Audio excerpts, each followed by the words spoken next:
Hello, I'm Robert, and you're always welcome here in my busy little shop. On today's episode of What's on My Workbench, I've got a project I'm going to share with you, but I also have a package I'm going to open up.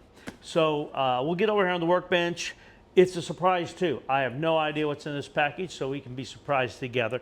And then we're going to work on that project as well. So I appreciate you being here in the shop. We'll get over here and I'll start on that project, and at some point we'll do this package as well. Appreciate you being here today. Let's start with this.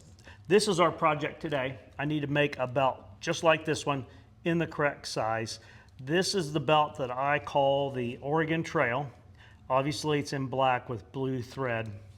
And I'll put the information for these three tools that are used here to create this pattern in the video description as well. So we'll get started on that. I'm not going to spend a whole lot of time showing you how I tool this because you've seen this pattern before. I will see if I can find the link where I made this one the first time and put that in the video description as well, just in case you want more detail than I give you today. This tool is a Barry King double axe head. I'm using a Barry King 24-ounce maul to set them.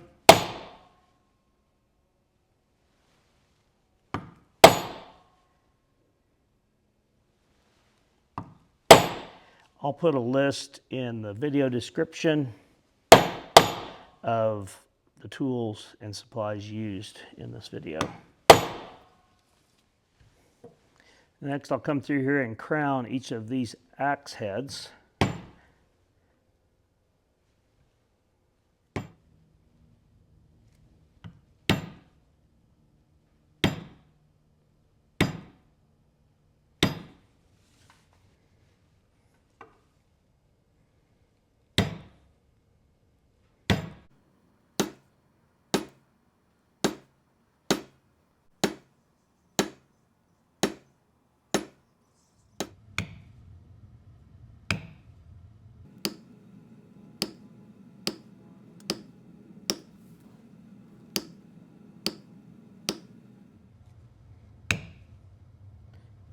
It's a Barry King mule's foot. I did lighten up to a 16-ounce maul.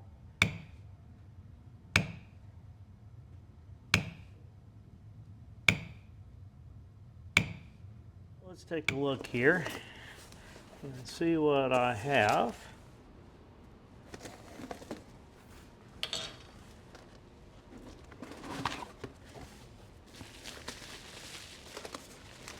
I'll have a note. Let me start with that first. Let me read this and I'll be right back. So I know now what's in here. You don't know yet. And this is actually hard for me to open up. And I'm going to tell you why. This gentleman has been a very good subscriber, watching, making comments, sending me some emails outside of that, words of encouragement and such. And I've been in the hunt for what's in here. And I actually have a commercial made one en route. Maybe I'll wait and release this video with that one there and see. Dang, I wish I had seen this before I ordered the other one. So with that said, let's open it up and see here.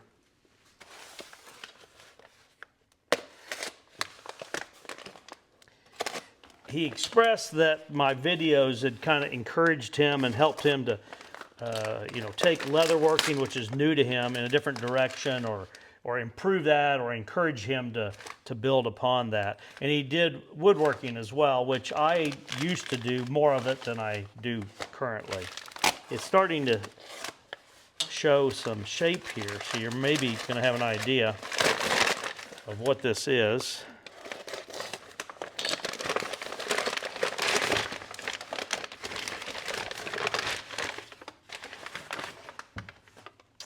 That is beautiful.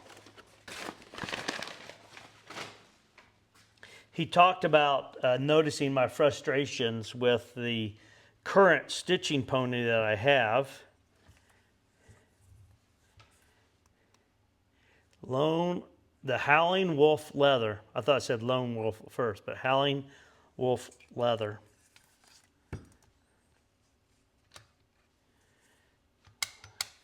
I like this. He created a clamp here that he said he didn't know the thickness of my work surface, and it is fairly thick. It was a thick one to begin with, and then I laid a piece of, I don't know if it's 2 cm or 3 cm. I guess that's probably about 3 cm granite on top.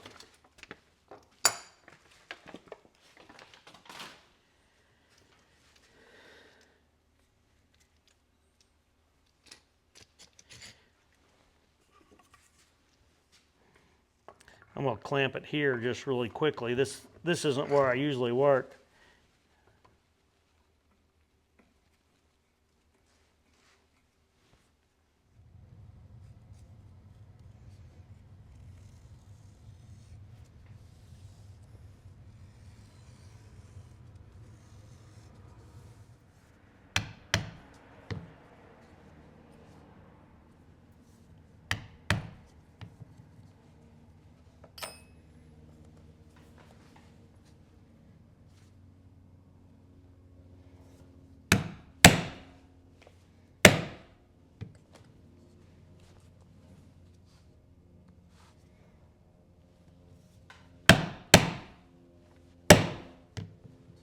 At this point, I've been using this chisel set from Kevin Lee.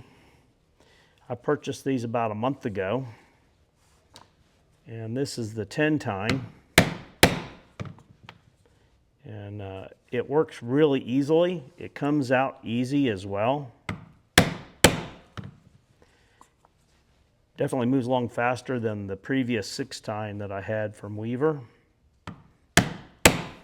This one here is the 15 tine.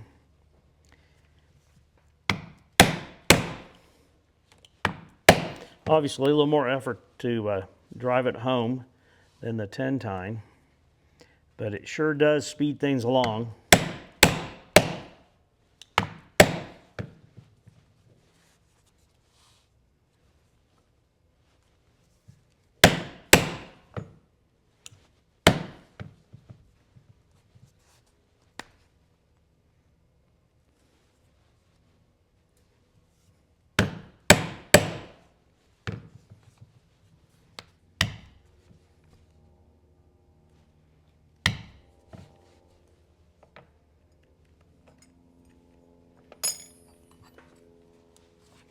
Let's run a little bit here on this other side with the 15 tine.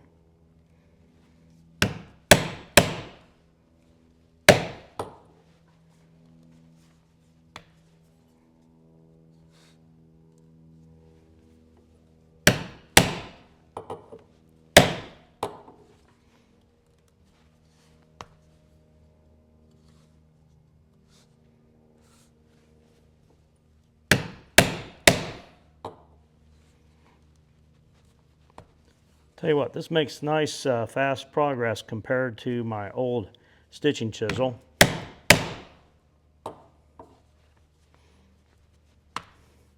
I think it's just as easy to remove this 15 tine as the old Weaver 6.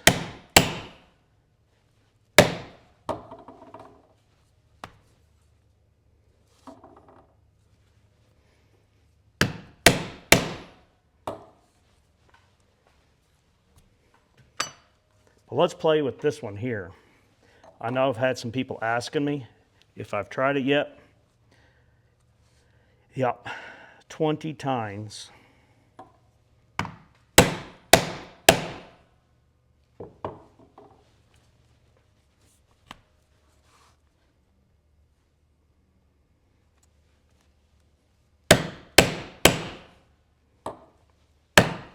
Definitely more work to drive it home. This is right at 12-ounce leather.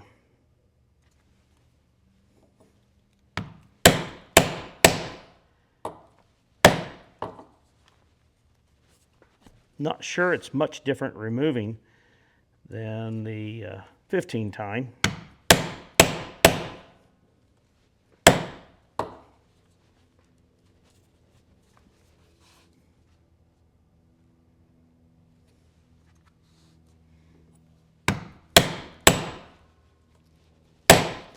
but it's definitely more of an effort to drive it in.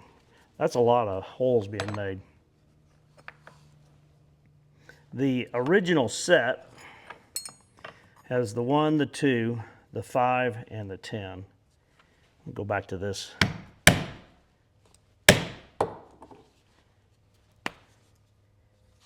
And show you here.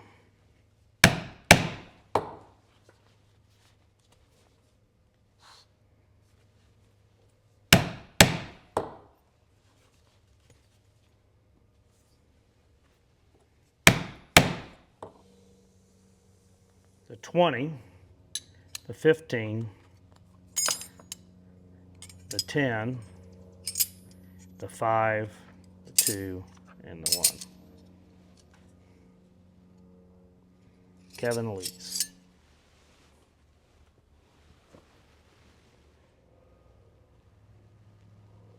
Really quickly, he's cut dovetails in on both sides here. It allows me to mount it this way, but this would probably be appropriate on the end of the bench, which might be an interesting way to go because it moves the handle around the side of the bench. But today we're going to attach it right here, and you can see how quickly it attaches, and it's extremely secure. Leather strap on here to keep threads from catching on the bottom of the handle. So we'll take this, this is the Oregon Trail black belt with the blue thread. 3.5 times the length of the belt is the thread that I used on this belt. This is Tigeritza dark blue, not royal blue, but dark blue. And I went ahead and stitched one side there, and we're ready to work on this side now. And really quickly, we are ready to go, just like that. Let's see how it works.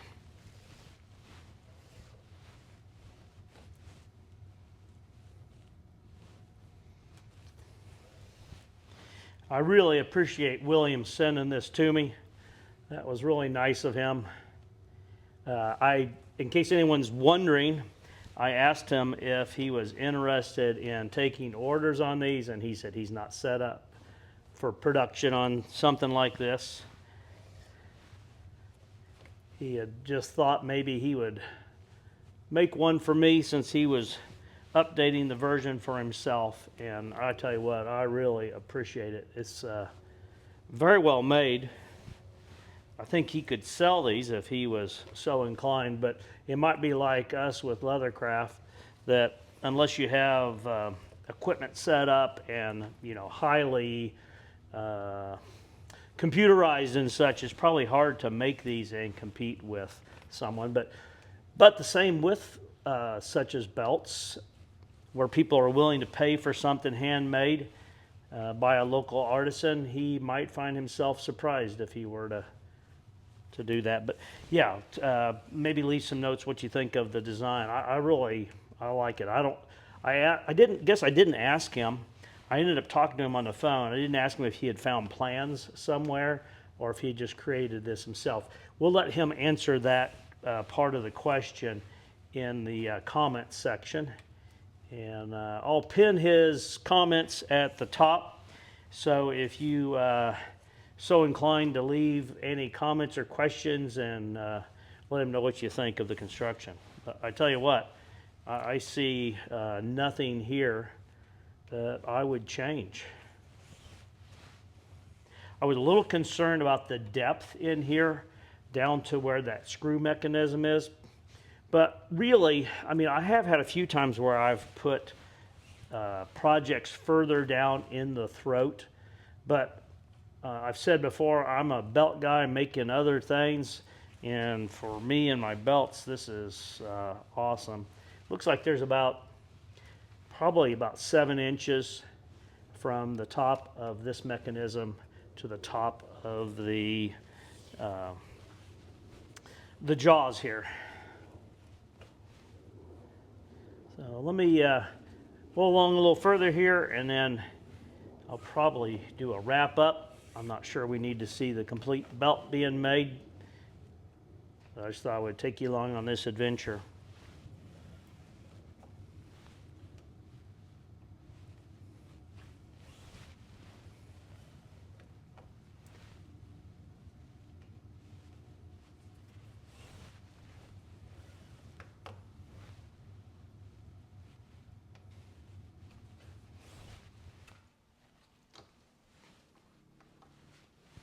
I will say while I'm working here, I'm not sure what'll get edited out. The process of making this belt today, I used my new or newish, I've had them about a month now, Kevin Lee stitching chisels. And I tell you what, I couldn't be happier with them. I would have a hard time believing that the Crimson Hide would be that much better, and they are at least twice, probably more than twice the price. The Kevin Lee stitching chisels, I purchased the set. I'll put a link in my video description to that video. I'll put actually the one where I compared the chisels and then where I showed buying them. But I reached out to purchase the 1, 2, 5, and 10 chisel, and also the 15 tine chisel.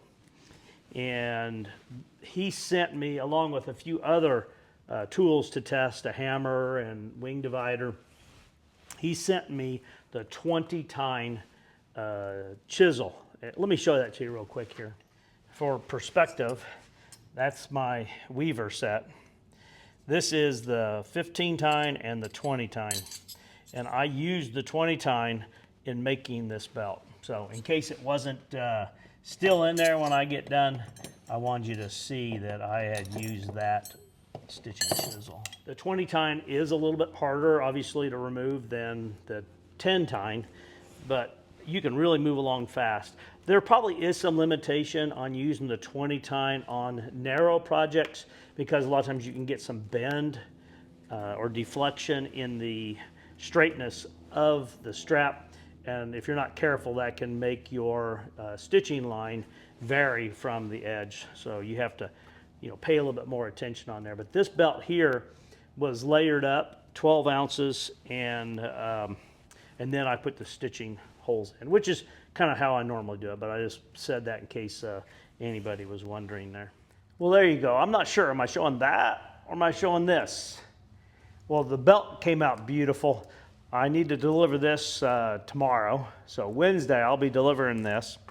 But yeah, this is the star of the show here. William did a great job of creating this stitching pony. I tell you what, I can see this thing being used for years to come.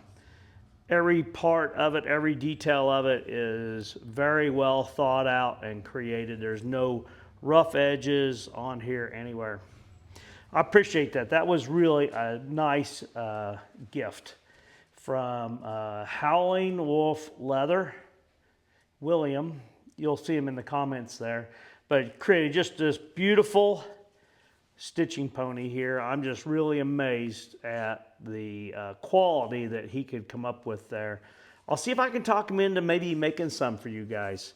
But I tell you what, compared to the items that are out there, I don't know how you could be any better than that. William, I really do appreciate the gift. That was really thoughtful. I'll wrap up there. I hope everybody out there is having a great day. Please like, share, and subscribe. But more importantly, I hope you all have a great day.